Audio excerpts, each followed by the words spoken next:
Hello and welcome again to Pathfinder and this is our economy series. और यहाँ पे आज हम लैंड रिफॉर्म का ये टॉपिक है, इसे करेंगे। And in the upcoming session will talk about the topics related to the agriculture. ये थोड़ा मीन्स के परस्पेक्टिव से ज़्यादा इंपॉर्टेंट हैं चीज़ें। लैंड रिफॉर्म्स के जो प्रयास है, यहाँ पे जो लैंड ऑनरशिप है उसको लेके कुछ चेंजेस करने का प्रयास किया गया। और इसी से रिलेटेड काफ़ी सारे यहाँ पे जो है प्रयास आप देखेंगे, चाहे वो इंटरमीडियरीज़ का एबॉलिशन हो, ज़मींदारी वगैरह, या फिर टीनेंसी रिफॉर्म्स होते हैं। लैंड रिफॉर्म को एक तरह से सोशल जस्टिस के टूल के रूप में यूज़ किया गया है, क्योंकि हम देखते हैं कि लैंड की जो ऑनरशिप है, land ownership one of the major factor है इनइक्वालिटी को अगर देखा जाए, क्योंकि जिन लोगों के पास लैंड की ऑनरशिप है वो कंपैरेटिवली बेटर ऑफ है in comparison to the landless. तो इसी उद्देश्य के साथ में लैंड रिफॉर्म का ये पूरा ऑब्जेक्टिव लाया गया। इसको डिटेल में एक बार देखते हैं क्या रहा, कितना सक्सेसफुल रहा और कहाँ पे चैलेंजेस आए। और अभी वर्तमान के अंदर अगर हम देखें 2010 के बाद से कुछ चेंज यहाँ पे हुआ है, पैराडाइम शिफ्ट है लैंड रिफॉर्म को लेके, उसको भी जानने का प्रयास करेंगे। चलिए स्टार्ट करते हैं। आगे बढ़ने से पहले this is a brief introduction about me. My name is Rahul Bhardwaj. ये मेरा टेलीग्राम चैनल है जिसपे आपको सेशन के PDF और जो अदर सेशंस हैं उनके अपडेट प्राप्त हो जाएंगे। फ्री स्पेशल क्लासेस के लिए इस लिंक पे आप मुझे फॉलो कर सकते हैं। यहाँ पे आपकी क्रैक प्रीलिम्स MCQ सीरीज़ है, वो जरूर आप देखें। इसके अलावा पाथफाइंडर को इसी तरह के अपडेट्स के लिए सब्सक्राइब करना ना भूलें। अनअकैडमी से आप जुड़ सकते हैं और अनअकैडमी आपको अभी दे रहा है 20% फ्लैट 20% ऑफ। सब्सक्रिप्शन का बेनिफिट ये है कि टाइम बाउंड मैनर में आपका सिलेबस कंप्लीट हो जाता है। इसके अलावा जो अदर बेनिफिट्स हैं, answer writing, test series, doubt solving, ये सभी आपको एक ही बार फीस देने के बाद एक्सेसिबल हो जाते हैं। सब्सक्रिप्शन लिंक डिस्क्रिप्शन बॉक्स में है। अपनी नीड के अकॉर्डिंग आप प्लान चूज कीजिए, then put this code RB Live to get maximum available discount. Similarly you can go with iconic में आपको पर्सनल जो गाइडेंस है या लाइव मेंटरशिप है, इसके बेनिफिट मिल जाते हैं।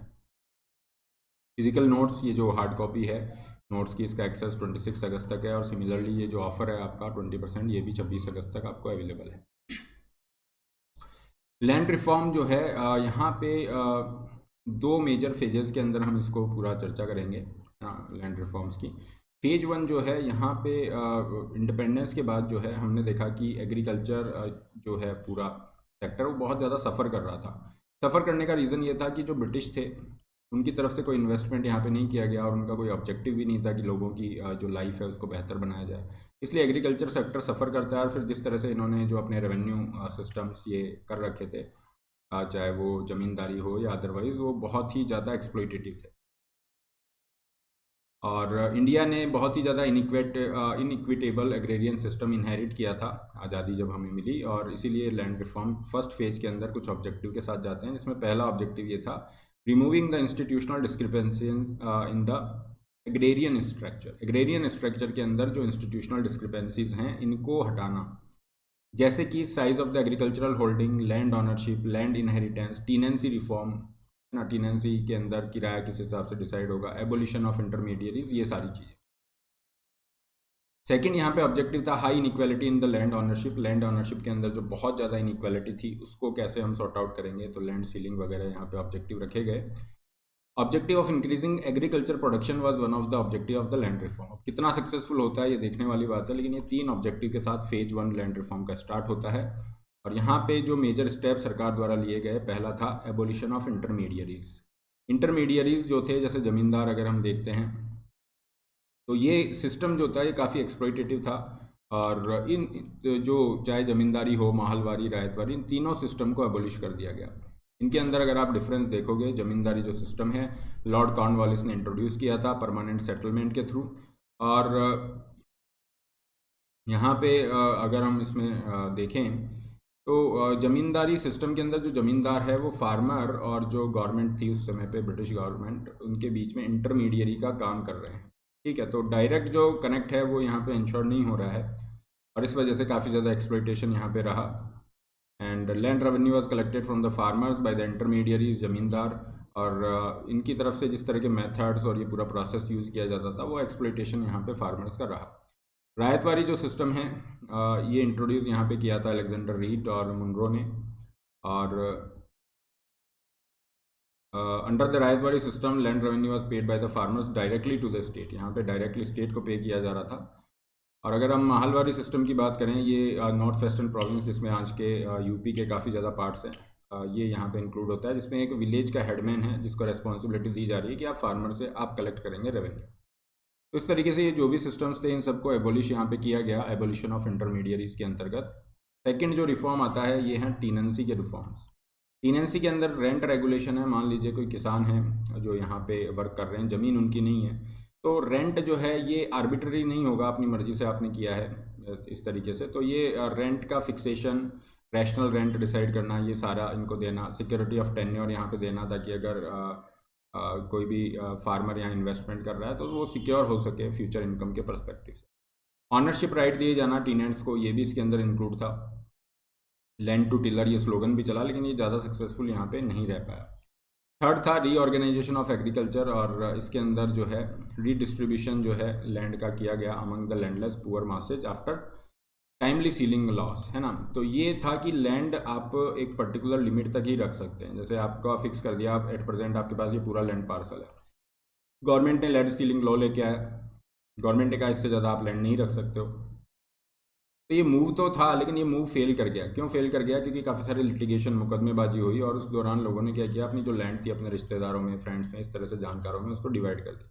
ओवरऑल जो पर्पस था लैंड सीलिंग लॉ का, ये डिफीट हो गया। हालांकि कुछ स्टेट्स में जैसे बंगाल है, केरल है, partially in the Andhra Pradesh, यहाँ पे कुछ हद तक ये सफल रहा, और इसके पीछे रीज़न था पॉलिटिकल विल। पॉलिटिकल विल जो है एक बहुत बड़ा रीज़न था। जिस अर्जेंसी के साथ यहाँ इन स्टेट्स के अंदर इनको रिफॉर्म को इम्प्लीमेंट किया गया, that was one of the reason. Consolidation of land could only succeed in the regions of the green revolution, और कोऑपरेटिव फार्मिंग के ऊपर भी मूव इन्होंने यहाँ पे बढ़ाया। The whole attempt of the land reform is considered a big failure by the majority of expert. ज़्यादातर expert जो है इसको पूरी तरह से फेलियर यहाँ पे मानते हैं। रीज़न यहाँ पे काफ़ी सारे रहे, क्योंकि देखिए लैंड जो है आपका केवल इकोनॉमिक ही नहीं, ओवरऑल सोशल स्टेटस उसका भी सिंबल रहा है, और आज भी आप देखोगे इकोनॉमिक पावर और स्टेटस से इसको जोड़ा जाता रहा है। तो ये बड़ा डिफ़िकल्ट था कि जिन लोगों के पास लैंड है एक्स्ट्रा, उसको लैंडलेस को डिस्ट्रीब्यूट किया जाए। और फिर इसके अंदर काफ़ी सारे इश्यूज़ थे, सेक्शंस जो हैं सोसाइटी के, उन्होंने ही यहाँ पे अपोज करना स्टार्ट किया। और ओवरऑल लैंड रिफॉर्म फेल इसलिए भी हुए कि जो हमारा एग्रीकल्चर का प्रोडक्शन बढ़ाने की बात थी, उस ऑब्जेक्टिव को भी ये अचीव नहीं कर पाए, और फिर ग्रीन रिवोल्यूशन की तरफ मूव किया गया। हालांकि ग्रीन रिवोल्यूशन से ये ऑब्जेक्टिव हमारा डेफिनेटली मिलता है। रीजंस की अगर हम बात करें तो इसके अंदर रीज़न में यही है कि पॉलिटिकल विल यहाँ पे लैक कर रहा था। जिन स्टेट्स ने अच्छी मतलब इच्छा शक्ति के साथ उनको इम्प्लीमेंट किया, जैसे बंगाल, केरल, वहाँ पे डेफिनेटली फ़ायदा हुआ। करप्शन बहुत ज़्यादा था, and political hypocrisy, leadership failure, ये कुछ रीज़न थे। फेज 2 यहाँ पे स्टार्ट होता है, और फेज 2 21st सेंचुरी में अब हम आ चुके हैं। ग्रीन रेवोल्यूशन के ऊपर बात स्टार्ट हुई, तो फिर ये धीरे धीरे पीछे जाता गया, और लैंड रिफॉर्म पे ज़्यादा चर्चा नहीं हुई। लेकिन 21st सेंचुरी में वापस से लैंड रिफॉर्म यहाँ फोकस में आते हैं, और इनका थोड़ा सा कॉन्टेक्स्ट यहाँ पे अलग रहेगा।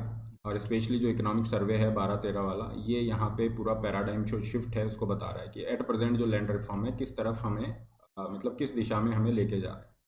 आज की तारीख में अगर हम लैंड रिफॉर्म की बात करें, it is related to the mapping of the land, ताकि कंक्लूसिव टाइटल्स दिए जा सकें लोगों को, अपनी ज़मीन के जो पट्टे हैं, कागज़ हैं, वो उपलब्ध कराए जा सकें, जिसके माध्यम से लोग क्या है क्रेडिट एक्सेस कर सकते हैं, उनको लोन मिल सकता है, ठीक है ना। विवाद कम होंगे, लैंड रिलेटेड डिस्प्यूट, लिटिगेशंस कम होंगी।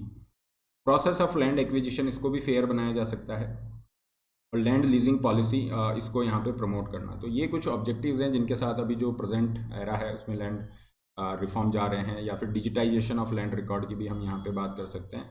इसके लिए भारत सरकार ने digital India land record modernisation programme चला रखा है as a central sector scheme.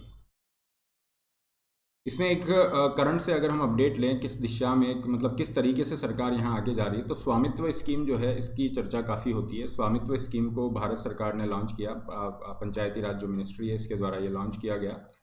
और स्वामित्व जो है survey of village and mapping with improvised technology in the village areas, ठीक है, ये इसको पूरा नाम है।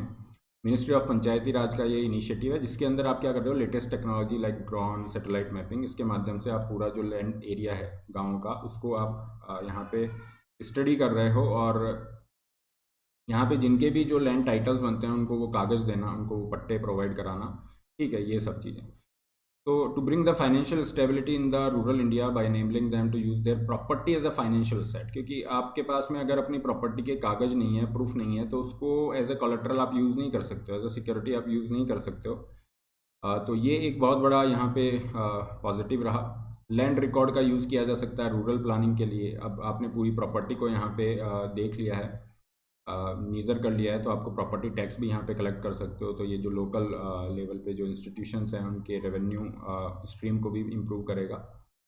Use of the GIS maps, geographical information system maps की भी आप यूज़ कर रहे हो। पंचायत के जो डेवलपमेंट प्लान है उसके अंदर भी ये इनपुट काम करेंगे। और legal cases, property related dispute को भी ये कम कर रहा है।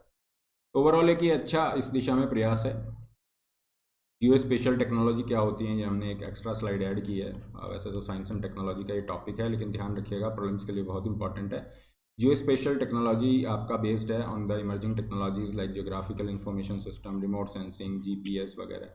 जहाँ पे आप एक जो पर्टिकुलर लैंड एरिया है उसके अंदर ये आइडेंटिफाई कर रहे हो कि यहाँ पे आपके ये है फार्म लैंड है, यहाँ पे आपके सेटलमेंट है, समथिंग लाइक दिस। ये कोई रोड यहाँ पे निकल रहा है, यहाँ पे वाटर रिसोर्सेज हैं, यहाँ पे फॉरेस्ट है। तो ये पूरा एनालिसिस आपको यहाँ पे मिल जाता है, जिसका प्लानिंग के अंदर आप बहुत अच्छे से यूज़ कर सकते हैं।